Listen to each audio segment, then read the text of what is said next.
Sudahkah Anda marah kepada pemerintah hari ini? Selamat pagi teman-teman.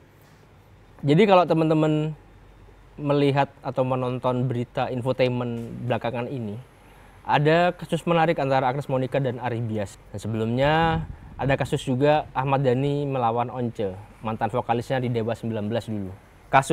Dua kasus belakangan ini menunjukkan bahwa penerapan royalti itu masih sangat ruwet di Indonesia.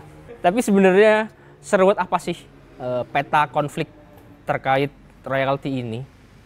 Mau paham, mau tahu? Sini, tak kasih paham.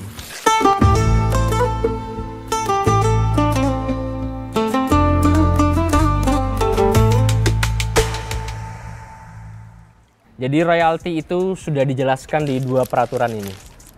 Oke. Dan untuk membahas royalti sebenarnya ada banyak stream, ada banyak saluran agar si pencipta bisa mendapatkan royalti yang semestinya. Ada beberapa jenis royalti yang bisa didapatkan oleh pencipta lagu atau musik. Yang pertama itu adalah mechanical rights. Ini jadi didapat ketika karyamu itu direproduksi dalam bentuk fisik, CD, piringan hitam, kaset, dan lain-lain. Lalu ada juga performance right. Ini yang belakangan lagi ramai. Jadi performance right itu adalah royalti yang kamu dapat ketika lagumu dibawakan di tempat umum, termasuk konser. Lalu ada juga yang namanya sinkronisasi. Jadi ketika karyamu itu dipakai untuk gambar bergerak, mau itu film, sinetron, iklan, bahkan mungkin juga game dan lain sebagainya. Nah, terkait royalti itu, sejak 2014 pemerintah, dalam hal ini Kemenkumham, membentuk yang namanya LMKN, Lembaga Manajemen Kolektif Nasional, yang tugasnya adalah untuk menarik serta mendistribusikan royalti ke orang-orang, ke pihak-pihak yang berhak. LMKN ini membawahi 11 LMK di Indonesia. Ini daftarnya. Jadi LMKN ini adalah apa yang disebut sebagai lembaga bantu non pemerintah. Jadi mereka masih punya kaitan dengan pemerintah, punya ikatan dengan pemerintah, tapi mereka tidak didanai oleh APBN. Berdasarkan undang-undang, mereka mengelola 30% dari total royalti yang dikumpulkan dalam setahun. Itu di 5 tahun pertama. Jadi sejak 2014 sampai 2019 mereka mengelola 30% royalti yang dikumpulkan dalam setahun sebagai dana operasional. Lalu tahun berikutnya dari 2019 sampai sekarang mereka mengelola 20% dari total royalti. Sebagai gambaran nih, ilustrasi, di tahun 2024 LMKN berhasil mengumpulkan sekitar 77 miliar total royalti. Dan mereka mengelola berarti sekitar 15 miliar untuk kegiatan dana operasional mereka. Jadi dari sini sudah jelas ya, dari definisi dan peraturan ini, bahwa yang diberi wewenang untuk mengumpulkan royalti itu adalah LMKN. Nah, kasus Ari Bias melawan Agnes Mo dan juga Dhani melawan Once itu menunjukkan setidaknya dua hal terkait kesimpangsiuran dan juga ragam penafsiran terkait royalti.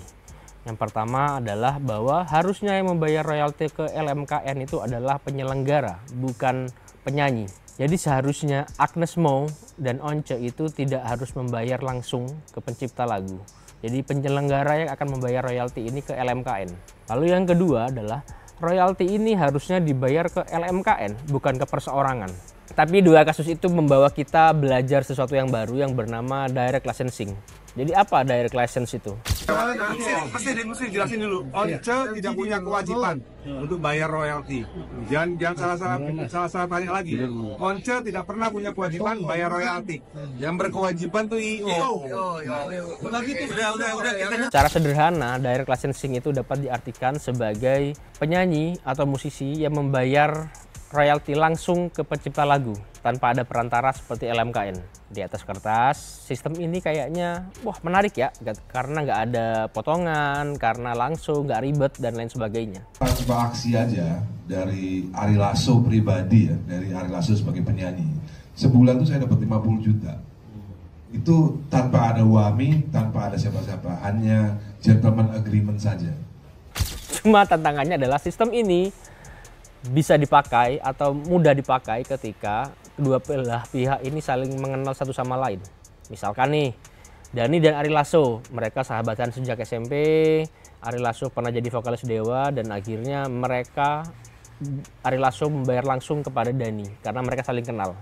Begitu juga misalkan Reza Artamevia dan Denny Casmala. Reza masih rutin membayar setiap kali manggung untuk lagu Berharap Tak Berpisah. Moral. Jadi gua sama Reza fair.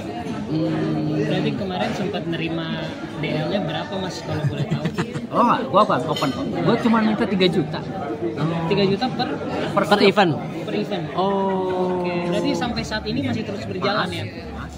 Dan itu diberlakukan Reza dari tahun 2023. 2023. Tapi bayangkan kalau misalkan kamu Paul McCartney yang punya lagu Yesterday. Itu lagu yang paling populer dan paling banyak di cover orang. Sampai saat ini kalau nggak salah ada 2.200 versi.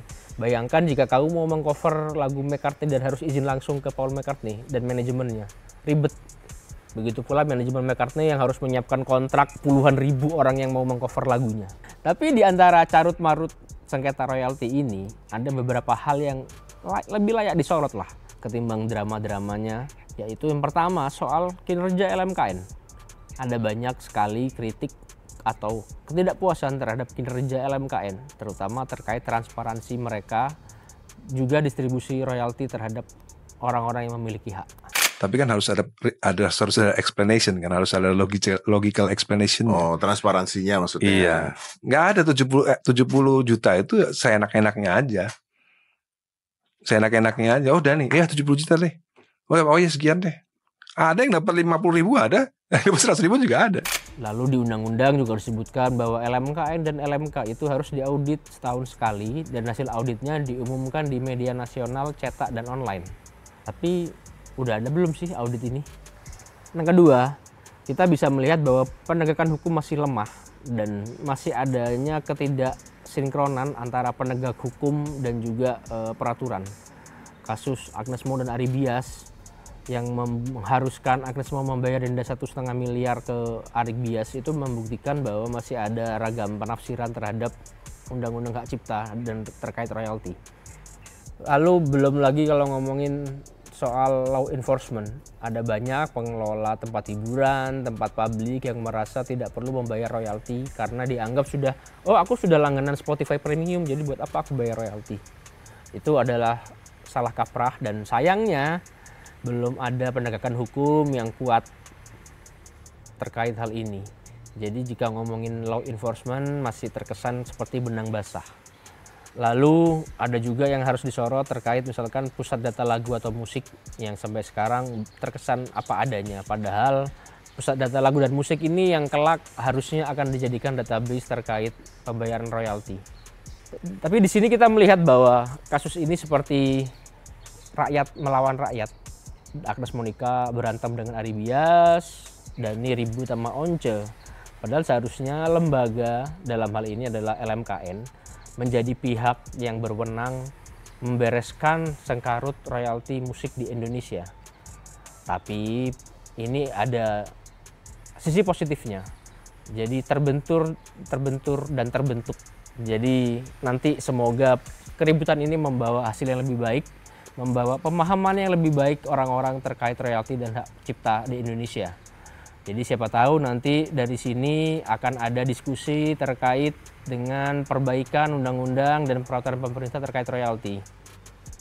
Di sisi lain, LMKN sebagai lembaga itu juga harus proaktif, harus berbenah menanggapi kritik-kritik yang banyak muncul di luar sana terkait kinerja, terkait transparansi, audit, dan lain-lain. Jadi jangan sampai lembaga yang sekarang usianya sudah 11 tahun ini masih berjalan tertatih ketika di saat dia harusnya sudah bisa berlari kencang. Jadi jika LMKN tidak berbenah, jangan salahkan dan jangan heran kalau kasus-kasus serupa masih akan terus terjadi di kemudian hari.